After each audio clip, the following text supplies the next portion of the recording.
घरातले सगळे तरुण जुरळ म्हणून संबोधून स्वतःला संबोधून तुला रिस्पॉन्स दिला होता, पाठिंबा दिला होता.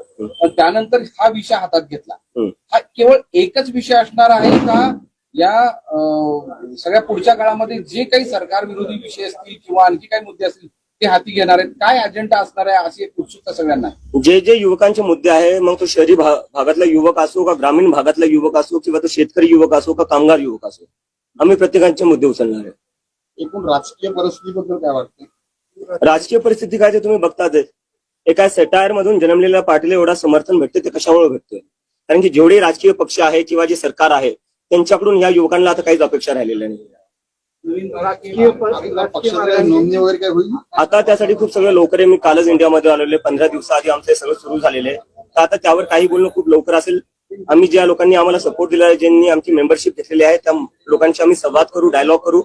त्यांचे जे काही सजेशन्स, आयडियाज आणि इनपुट असतील त्यानंतर आम्ही आमचा पुढचा मार्ग आणि डिसिजन घेऊ. बरं, आता एक विरोधक म्हणून टीका पण केली जाते. त्या सत्ताधारींवर असेल किंवा आणखी कोणी असेल ते टीका पण करतात वेगवेगळ्या मार्गाने. मग बांगलादेश, पाकिस्तानचा विषय, परदेशात तू राहतो, त्याचबरोबर तुला सरकार विरोधी अजेंडा, असे वेगवेगळे आता तू वाचलाच असतील, तर त्याबद्दल काय मत?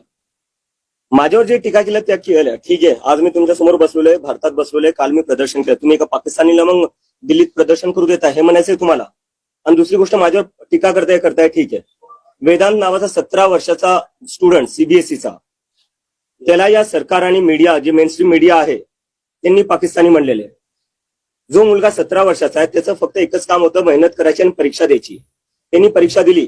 परीक्षामध्ये त्याला जेव्हा कळलं की त्याची मार्कशीट चुकीची चेक झाली, तो कारभार त्यांनी उघड आणला, तेव्हा तुम्ही त्याला पाकिस्तानी म्हणले. या देशात तुम्ही कोणाला पाकिस्तानी म्हणणार आहे? त्या वेदांतला तुम्ही पाकिस्तानी म्हणताय, जो एक सीबीएसईचा स्टुडंट आहे. मला तुम्ही पाकिस्तानी म्हणताय. तुम्ही काही पत्रकारांना पाकिस्तानी म्हणतात, तुम्ही विरोधकांना पाकिस्तानी म्हणता. मग आहे कोण? भारतीय आहे कोण? फक्त भाजपवाले आणि आयटी सेलवाले भारतीय आहेत का? आणि आम्ही सगळे पाकिस्तानी? कधीपर्यंत चालणार आहे?